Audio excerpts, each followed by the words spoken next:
जय मां कामाख्या, जय मां जगदम्बा। दोस्तों, सभी साधक साधिकाओं का स्वागत है मेरा चैनल कामाख्या के अघोरी में। दोस्तों, आज जो मैं तुम सभी को बताने वाला हूं, ये एक बहुत ही विशेष प्रकार की एक शक्ति है जिसके बारे में आज तक तुम लोगों ने सुना नहीं होगा। और बहुत सारे लोग कहते हैं कि गुरुदेव, आपने जितने भी साधना बताए हैं सब अक्सर तामसिक या फिर राजसिक ही होते हैं, बहुत ही कम सात्विक साधना बताते हो। कोई अच्छा पवित्र मतलब सात्विक शक्ति की साधना आप बताइए, जो पुरुष हो महिलाएं हो कोई भी कर सके। ठीक है, तो इसलिए दोनों लोग कर सके, पुरुष हो स्त्री हो, मैं आज वैसा ही साधना तुम लोग के लिए लेके आया हूं। और ये बेहद ही एक ताकतवर साधना है। लेकिन ये जो साधना होगा, इसको किसी भी प्रकार के हिंदू धर्म के व्यक्तियों के अलावा अन्य धर्म के लोग नहीं कर सकते, मैं ये कह रहा हूं। ठीक है, और इसको साधना को नहीं कर सकते अगर कोई व्यक्ति, जैसे अन्य धर्म के हो, कोई मुसलमान व्यक्ति है, अगर वो गोश्त खाना छोड़ दे तभी इसका ट्रांसफर लिया जा सकता है, क्योंकि वो साधन करेगा तो ये फलीभूत नहीं होगा। और ट्रांसफर भी दूसरे अन्य धर्म के लोगों को कुछ शर्तों में 10 साल के लिए दिया जा सकता है। ठीक है, और बाकी हिंदू धर्म के व्यक्तियों में कोई ऐसा दिक्कत नहीं है, कितने भी समय रखे और कोई भी इसको साधना को कर सकता है, पुरुष हो स्त्री हो कर सकता है। ठीक है, तो इस शक्ति का नाम है गण। अभी तुम लोगों ने गण तो ये भी सुना है ना कि शिवगण हो गया, अमुक देवी के गण हो गया, लेकिन इस शक्ति का नाम ही है गण। ठीक है, और ये गण जो शक्ति है ये किस प्रकार के है, एक प्रकार से इसको बॉडीगार्ड, अंगरक्षक, इस हिसाब से तुम इनका सहायता ले सकते हो। और ऐसे बहुत सारे अलौकिक मायावी इनके पास शक्तियां भी होते हैं, क्योंकि ये गण जो होते हैं, गण नामक शक्ति, ये पवित्र से भी पवित्र शक्ति है। तो कोई भी कितने भी ताकतवर, चाहे ब्रह्म राक्षस क्यों ना हो, ब्रह्म पिशाच क्यों ना हो, ये एक मार पे ही उसको भगा सकता है। कोई भी इसको रखकर गड्डिया, जो गड्डी चलाने वाले लोग हैं, वो अपने गड्डी में कोई भी आए गए पेशेंट को देख सकता है। कोई भी एस्ट्रोलॉजर इसको अपने पास रखकर हस्तरेखा के ज्ञान इससे लिया जा सकता है, सीखा जा सकता है। कुंडली देखना, ये सभी विद्या इससे प्राप्त किया जा सकता है। किसको कौन सा रत्न देना है, ये सभी चीजें उसके भाग्य के अनुसार वो बता सकता है। और ये जो गण जो होते हैं, ये त्रिकालदर्शी होते हैं, जो भूत वर्तमान भविष्य तीनों कालों के बारे में तुम्हें बता सकता है। एक प्रकार से हमजात जितना तीनों कालों के ज्ञान को प्रॉपर बता सकता है, ये उससे भी बढ़िया तौर तरीके से बता सकता है। ये गण इतना शक्तिशाली होते हैं। और ये जो गण होते हैं, एक प्रकार से बेताल के समतुल्य भी बोल सकते हो, समान शक्ति भी बोल सकते हो, क्योंकि ये पवित्र से भी पवित्र शक्ति होते हैं एक। ठीक है, आत्मा इनके अधीन होते हैं। तो ये बहुत ही ताकतवर शक्ति का साधना बता रहा हूं, जिसका साधना कोई भी व्यक्ति या फिर कोई भी स्त्री कर सकता है। गण के जरिए संसार में बहुत सारे ऐसे अलौकिक असंभव जनिक कार्य है जो तुम लोग कर सकते हो। जैसे इसके जरिए किसी भी विषय को पता कर सकते हो, किसी के भी व्यक्ति के बारे में अगर वो सामने है तो उसके चिट्टे खट्टे खोल सकते हो, बढ़िया से खोल सकते हो। जो वो पेट में भी दबाने वाले बात है वो रख नहीं पाएगा, तुम आसानी से बता दोगे। ये एक है। उसके बाद कोई भी भारी से भारी वस्तु को इधर से उधर टेलीपोर्ट ट्रांसफर कर सकते हो, और खुद भी टेलीपोर्ट हो सकते हो। ये तुम्हें अपने हाथों में बैठाकर उठा के ले जाएगा, क्योंकि ये माया से अपने आकार को बढ़ा सकता है। ठीक है, और इसका रूप कैसा है ये तुम्हें साधना में पता चलेगा। जो मैं साधना का इसका विधान बताऊंगा उसमें तुम लोग को इसका उत्तर मिलेगा कि गण देखने में कैसा है। ठीक है, और इसके जरिए चाहे कोई भी प्रकार के गड़ाधन हो, ये निकाल के तुम्हें दे सकते हैं। कितने भी मुश्किल में फंसा पड़ा गड़ाधन क्यों ना हो, ठीक है, वो आसानी से निकाल के तुम्हें दे सकता है। उसके बाद ऐसे बहुत सारे हैं, जैसे तुम्हारा व्यापार डूब रहा हो, ठीक है, तो वो व्यापार उठ नहीं रहा हो, तो उस व्यापार को भी किस हिसाब से तुम्हें करना है, कौन से व्यापार में तुम्हारा लाभ होगा, तुम्हें बता देगा। उसके बाद बहुत सारे लोगों का कुछ लाइलाज बीमारियां होते हैं, क्योंकि बहुत सारे लोग मेरे पास आते रहते हैं कि गुरुदेव हमारा ऐसा समस्या है कि उनके शरीर में मतलब कंट्रोल नहीं है, अर्ध शरीर जो है वो ऐसे ही पड़ा हुआ है, हाथों में कंट्रोल है, बाकी आधा शरीर में उनका कंट्रोल नहीं है, वो चला गया है। तो इस प्रकार वो शरीर निर्जीव की तरह पड़ा हुए है। ठीक है, किसी का हाथ टेढ़ा है, पैर टेढ़ा है, कैसे उसको ठीक किया जाए, जन्मगत है या फिर कोई बीमारी से वो ग्रसित हो, कोई भी कारण से ग्रसित हो, ऐसे कोई भी लाइलाज बीमारी को जो डॉक्टर हाथ खड़े कर दे, तो गण के जरिए तुम अपने परिवार वालों का ऐसा बीमारी को इलाज भी कर सकते हो और बाहर के आए हुए पेशेंट को भी इनके जरिए ठीक कर सकते हो। कोई भी बड़े से बड़ा बीमारी हो, कैंसर हो या फिर शुगर हो, क्योंकि आजकल देखा गया है कि शुगर हो या फिर कैंसर ऐसे बीमारियां ज्यादा बढ़ रहा है। दवाई तो ले रहे हैं लेकिन कुछ समय के लिए उनको रोका जा सकता है, लेकिन रिकवर नहीं हो रहे उस बीमारी से, उस बीमारी को खत्म नहीं कर पा रहे, लेकिन पैसों पे पैसे वो उड़ा रहे लोग, बाहर आए पानी की तरह। तो इसके जरिए उन बीमारियों का भी इलाज किया जा सकता है, वो दवाई भी लाके देगा, ये गारंटी मेरा है, उसको भी ठीक कर देगा।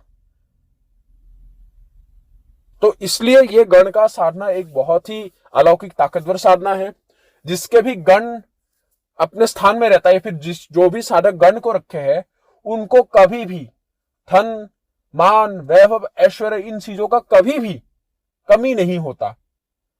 इस हिसाब से तुम्हें वो राजा बना सकता है कि अगर गण को अच्छे से सेवा करके रखोगे, उसका शक्तियों का अच्छा इस्तेमाल करोगे, अच्छे कार्य लोगे, तो गण तुम्हें मिट्टी से लेकर आसमान तक उठा सकते, जमीन से लेकर आसमान में उठाने के लिए महीना भी नहीं लगाएगा।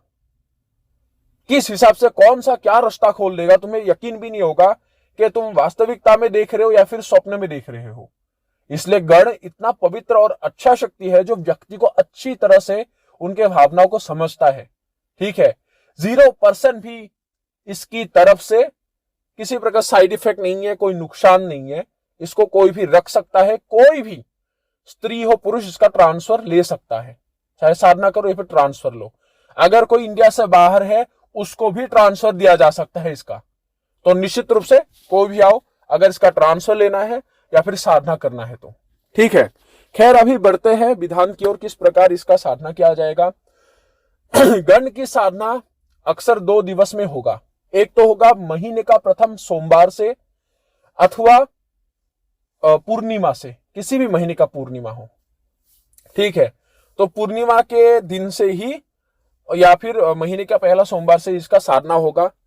और इसका जो साधना होगा 2 स्थान में होगा, या फिर तो शिव मंदिर में होगा या फिर एक एकांत कक्ष में होगा। ठीक है, एकांत कक्ष में। और इसकी साधना करने के लिए क्या करना पड़ेगा कि बिना सिले हुए वस्त्र, या फिर तो लाल या फिर सफेद, ये दोनों वस्त्रों का ही परिधान कर सकता है साधक। और जो आसन होगा वो काले कंबल, लाल कंबल का आसन लो, या फिर तुम कुशा का आसन भी इसमें इस्तेमाल कर सकते हो, कोई प्रॉब्लम नहीं। और जो माला का होगा, माला तुम्हारा रुद्राक्ष की माला हो, जो सात्विक विधि से संस्कारित किया जाना चाहिए। ठीक है, और गण को जो भोग दिया जाएगा वो फल मिठाई ही होगा, लेकिन फल जो होगा वो 3 प्रकार के हो, 7 प्रकार के हो, 5 प्रकार के हो, लेकिन बेजोड़ हो, जोड़ नहीं हो। और फल भी हो, चाहे एक एक करके 3 फल दो अलग अलग प्रकार के, लेकिन बेजोड़ करके देना होगा। और देना होगा जैसे गाजर का मीठा भोग जो हलवा है वो बना के भी दे सकते हो, या फिर पायस बोलते हैं, या फिर इसको खीर बोलते हैं, काजू किशमिश डाल के। लेकिन काजू किशमिश जो डालना है वो भी बेजोड़ करके, चाहे 51 दो, 21 दो, 31 दो, वैसे तो किशमिश भी वैसे ही दाना है। ठीक है, तो वो बढ़िया से डाल के, लेकिन याद रहे जो खीर तुम दोगे, वो खीर जो दूध लाओगे वो दूध में पानी मिक्स होना नहीं चाहिए, नहीं तो तुम खीर ही मत दो। ठीक है, मिठाई ही दो, बढ़िया से फल ही दो, लेकिन अगर खीर जो दूध का इस्तेमाल किया जाना चाहिए वो दूध में पानी मिक्स ना हो। क्योंकि आजकल लोग 2 लीटर दूध देते हैं, उसमें 1 लीटर पानी मिक्स कर देते हैं, तो पानी मिक्स किया जाना नहीं चाहिए। करना क्या है कि मान लो प्रथम महीने का सोमवार से तुम साधना को शुरू कर रहे हो, दिशा लेना है पूर्व दिशा। उसके बाद तुम जो भोजन करोगे वो जितने भी दिन साधना होगा 21 रातों का, मतलब 21 दिन का, 21 दिनों तक निरामिष खाना है, अर्थात मांस, मछली, अंडा, शराब, तामसिक भोजन से दूर। हो सके तो लहसुन प्याज को भी बंद ही कर दो। जितने कठिनाई साधना में होगा, साधना में जितना कठिन नियमों का पालन होगा, उतने जल्दी से तुम्हें इसका प्रभाव मिलकर एक ही बार में सिद्धि मिलेगा। अन्यथा थोड़ा सा समय तुम्हारा लगेगा। ठीक है, तो इसलिए कोशिश करो कि ये तामसिक वस्तु का सेवन ना करो। खैर, तो जैसे ही इस हिसाब से रहोगे, ब्रह्मचार्य का कठोर से कठोर पालन करना है। कोई अगर स्त्री कर रहा है तो अपने पति के साथ भी नहीं रह सकता, अपने पति के से भी वो अलग रहना पड़ेगा। हाँ, उनके अगर बच्चे हैं तो बच्चे को अपने पास रखें, लेकिन पति से भी अलग रहना होगा। और अगर कोई पुरुष कर रहा है, उनको भी अपने पत्नी से दूर रहना होगा, अर्थात अलग रहना होगा वो जितने भी दिन साधना करेंगे। दोनों के लिए बराबरी का नीति नियम है। खैर, अभी बढ़ते हैं विधान की ओर। तो महीने का मान लो प्रथम सोमवार अथवा पूर्णिमा से आप लोगों ने साधना शुरू कर दी। साधना को रात्रि जो है वो मध्य रात्रि से शुरू करो, अर्थात 12 बजे या फिर 12 से लेकर 12:30 बजे के अंदर शुरू करो। ठीक है, सबसे पहले जो होता है गण का एक आवाहन होते हैं। ठीक है, उस आवाहन को तुम्हें 21 बार करना होगा। और सामने क्या करना होगा कि डेली जितने भी दिन साधना चलेंगे, एक ऐसा दिया लगाओ जिसमें तुम्हारा 1-1.5 घंटा चले और वो घी का दीपक हो। ठीक है, चाहे देसी घी मिले, बोतल वाला ही अक्सर मिलते हैं शहर वालों को, तो घी का दीपक जलाओ, पूर्व दिशा की ओर मुंह करके बैठना होगा। उसके पश्चात जो ये फल हो या फिर मिठाई हो, वो एक केले के पत्ते के ऊपर रखे ही गण को देना होगा।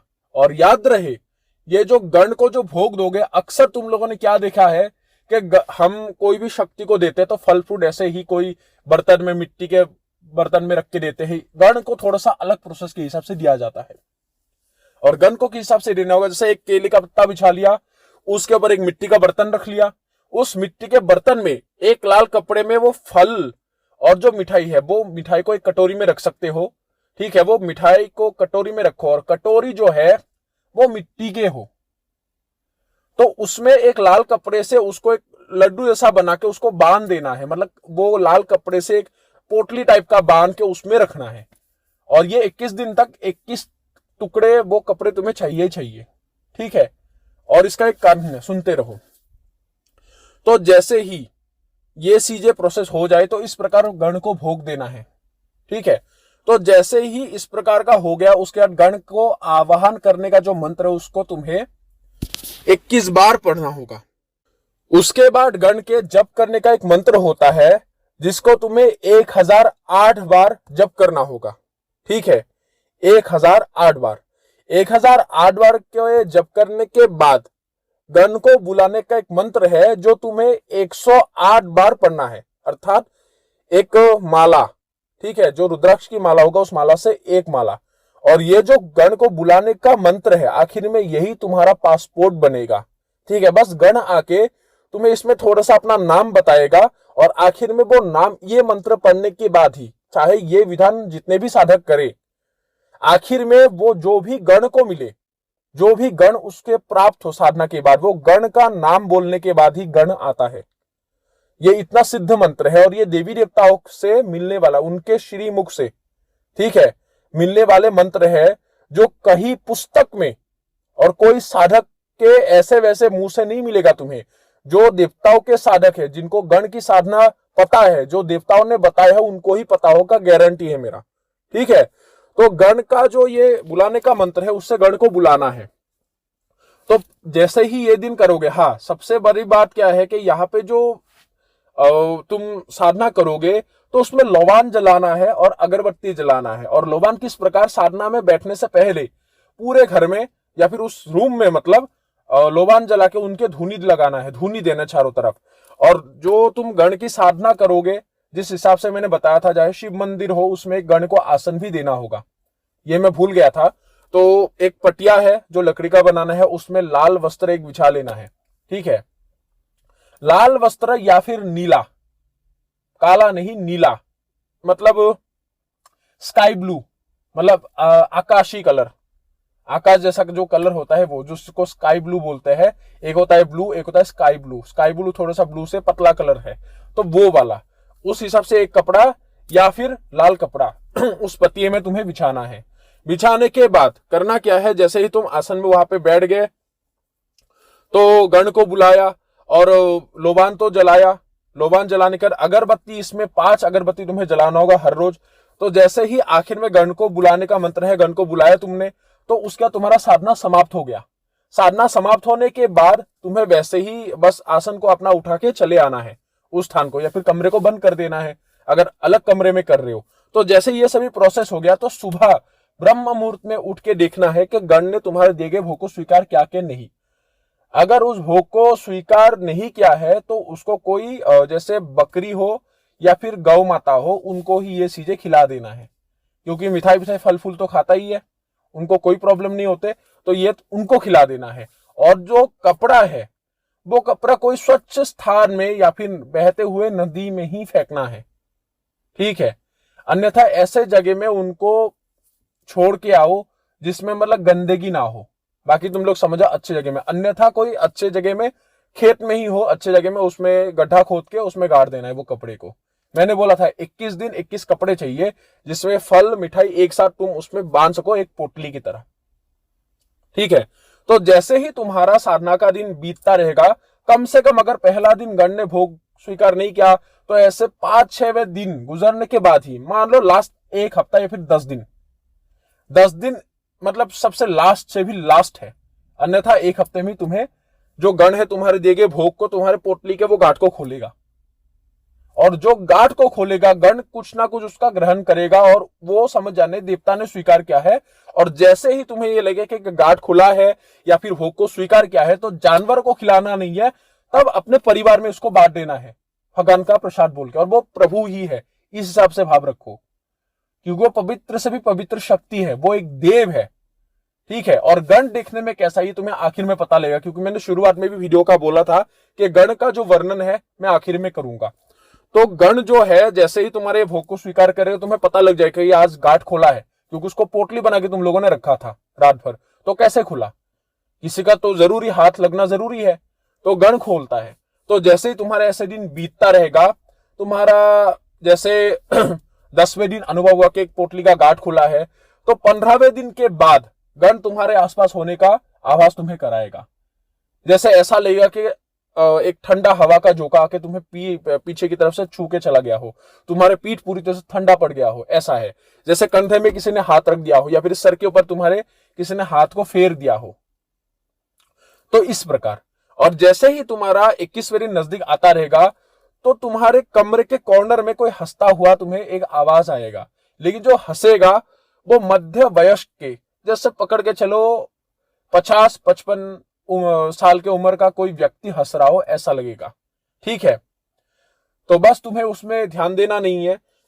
और कभी कभार ऐसा लगेगा कि तुम्हारे धुएं, जो ये अगरबत्ती का धुआं है, अक्सर गण के साथ में अगरबत्ती के धुएं से गण अपना एक आकृति लेके तुम्हारे आगे पीछे फुदक फुदक के चलते हैं।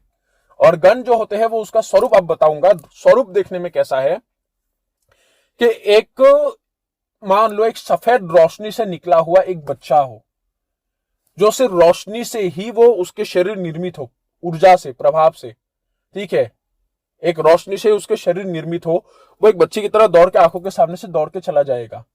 अन्यथा कभी कभार एक ऐसा रूप ले लेता है कि बहुत ही गोरा चिट्टा एक बच्चा जो पगड़ी बांध के आया हो और हाथ में एक लाठी होते हैं और एक छोटा सा तरवाल होता है। जैसे मान लो एक छोटा बच्चे को एक राजा की तरह बना दोगे, एक उनके कमर में अगर एक तरवाल बांधोगे तो कितना तरवाल होगा, वैसे छोटा एक तरवाल, एक लाठी, और उनके सर में पगड़ी रहते हैं। और जब रक्षा की बात होगा कभी कभार ये गण के हाथ में वो लाठी की जगह धनुष और बाण भी होते हैं। तो इस रूप के होते हैं गण। तो जैसे ही तुम्हारा ये 21वें दिन आएगा तो पहले तो ऐसे बहुत सारे अनुभव कराएगा। जैसे मान लो कभी का तुम्हारा दरवाजा बंद है तो अकस्मात खुल गया हो, तुम्हें आभास होगा कि दरवाजा खुल गया है, पीछे मुड़ के देखोगे दरवाजा बंद है, वैसा का वैसा है। लेकिन हाँ, अगर खिड़की है तो खिड़की वो गण कभी कभार खोल देते हैं। तो भयभीत होना नहीं है, वो एक देव है, वो भूत प्रेत तुम नहीं बुला रहे हो। तो जैसे ही उनको बाबा कहकर ही हाथ जोड़ के उनको बस स्मरण करके उनके जप करते रहना है। और जैसे ही तुम्हें पता है, मैंने कहा कि भोग का जिस दिन पोटली का गांठ खुलेगा अथवा कोई भी वस्तु को, वो जैसे मान लो किसी ने एक फल के एक टुकड़े को चबाया है, तो अगर वो उसमें किसी ने खाया है तो समझ जाने देव ने स्वीकार की, तो उसको प्रसाद के रूप में बाकी के जो जितने भी सामान है, मिठाई और फल, वो लोगों में प्रसाद के रूप में बांट देना है। तब जानवरों को खिलाना नहीं है। अगर ग्रहण नहीं किया है, गांठ नहीं खुला है, तभी जानवरों को खिलाना है। और अगर ये भूल कर दिए तो इसलिए बता रहा हूं 2-3 बार कि तुम दोष में गिरोगे और साधना को नए से शुरू करना होगा। ये गलती ना करो।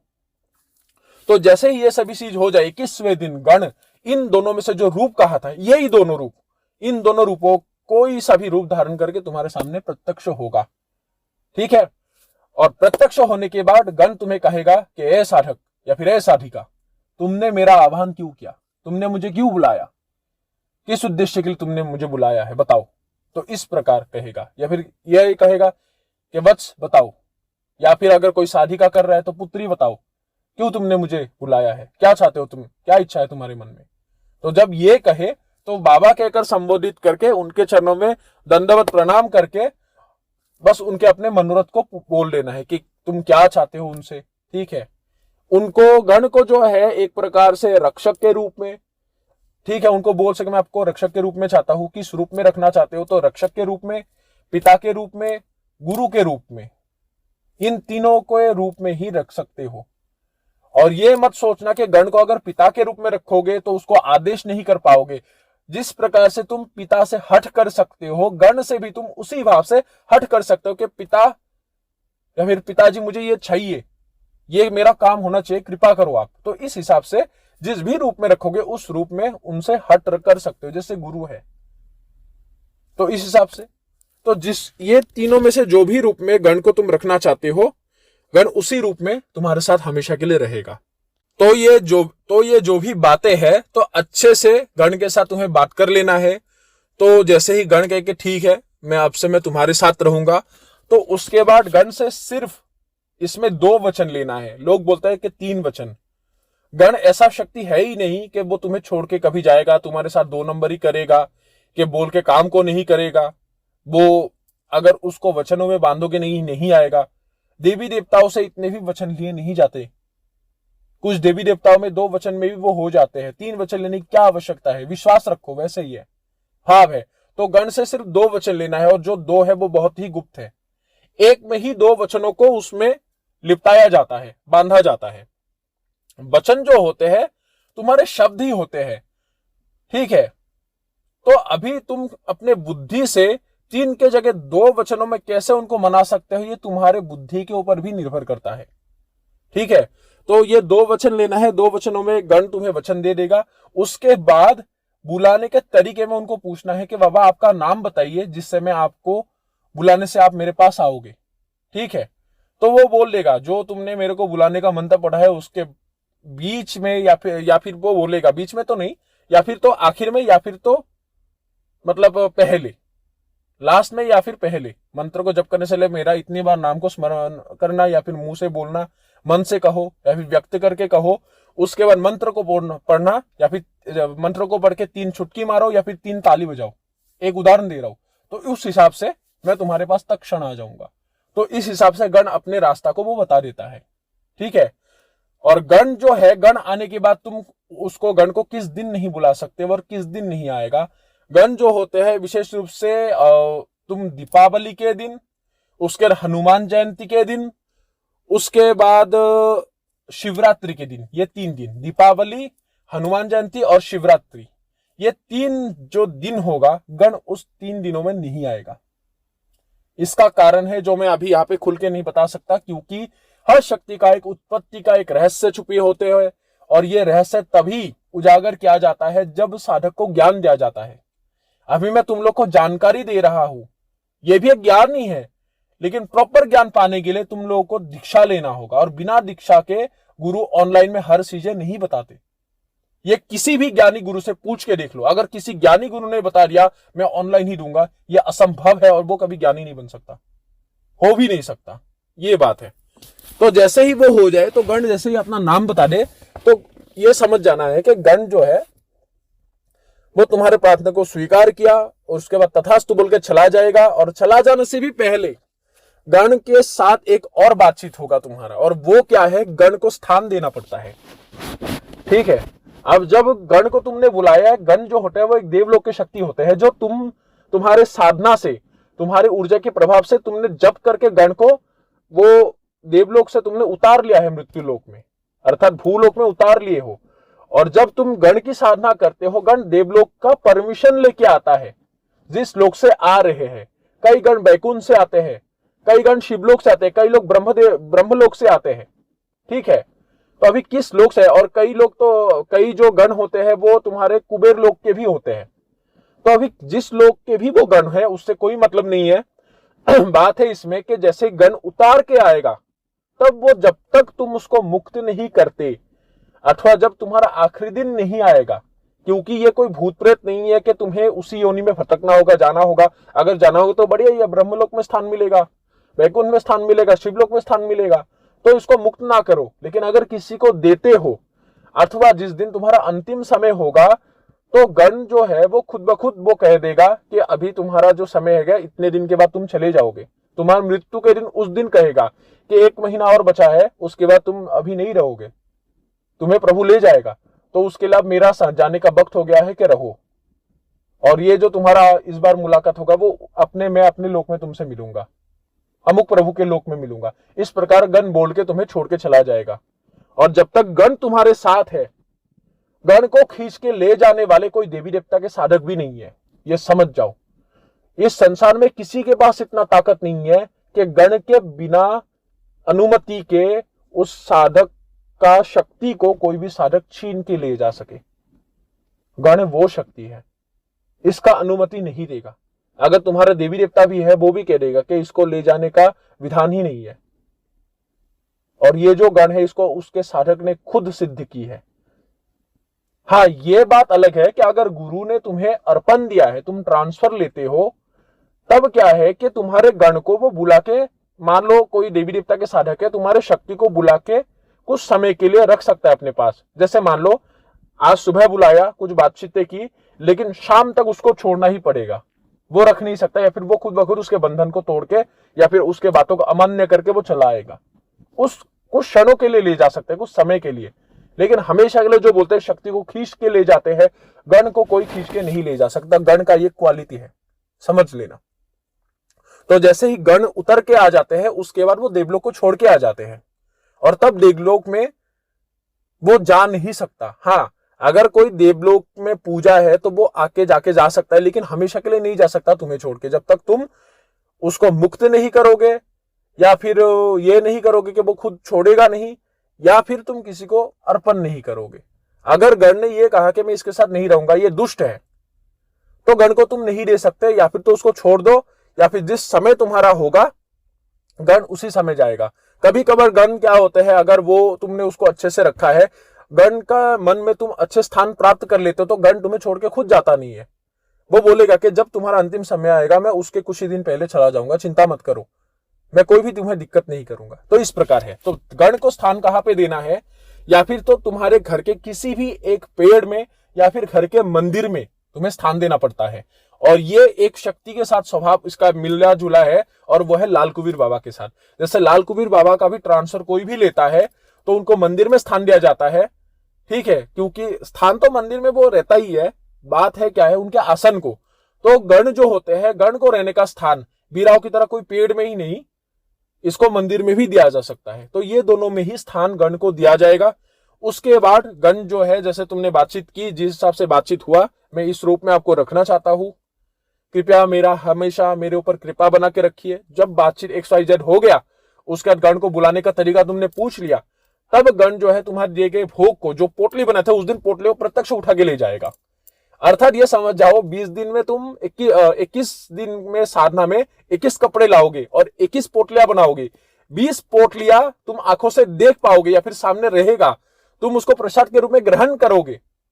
शायद बीच में 2-1 आदि फल गायब हो जाए, वो खा ले गण, ठीक है, 15वें दिन से लेकर 20वें दिन के अंदर। लेकिन 21वें दिन का जो वो पोटली है वो गण प्रत्यक्ष उठा के ले जाएगा। और उस दिन के बाद जब गण से कुछ कार्य लोगे महीने में, चाहे कितने ही बड़े से बड़े कार्य लो, हर कार्य के बदले गण भोग लेता नहीं है। महीने में एक ही दिन होगा और वो है पूर्णिमा के दिन, या फिर अगर गण कोई दूसरा दिवस कह दे, वो उसके ऊपर निर्भर करता है इच्छा के अनुसार। अगर वो गण कह दे कि महीने के पहला सोमवार के दिन ही मुझे भोग दिया करो, या फिर मंगलवार के दिन ही भोग दिया करो, मैं स्वीकार करूंगा, ये उसके ऊपर निर्भर है, ठीक है।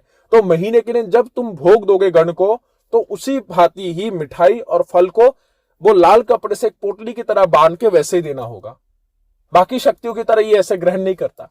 तो इसका लाइन थोड़ा सा अलग है। ठीक है, तो आशा करता हूं ये गण का जो साधना है वो तुम लोगों को पसंद आया होगा। और ये एक बहुत ही अनोखा, अलौकिक, पवित्र से भी पवित्र शक्ति का एक साधना बताया हूं जो सात्विक है। कोई भी प्रकार का इसमें साइड इफेक्ट नहीं है। महिला हो पुरुष हो कर सकता है, निश्चित रूप से सफलता मिलेगा। अगर किसी को ट्रांसफर लेना है तो निश्चित रूप से इसका ट्रांसफर दिया जाएगा, ले सकते हो। ठीक है, तो अभी सभी लोगों से इजाजत लेता हूं। जय मां कामाख्या, जय मां जगदंबा।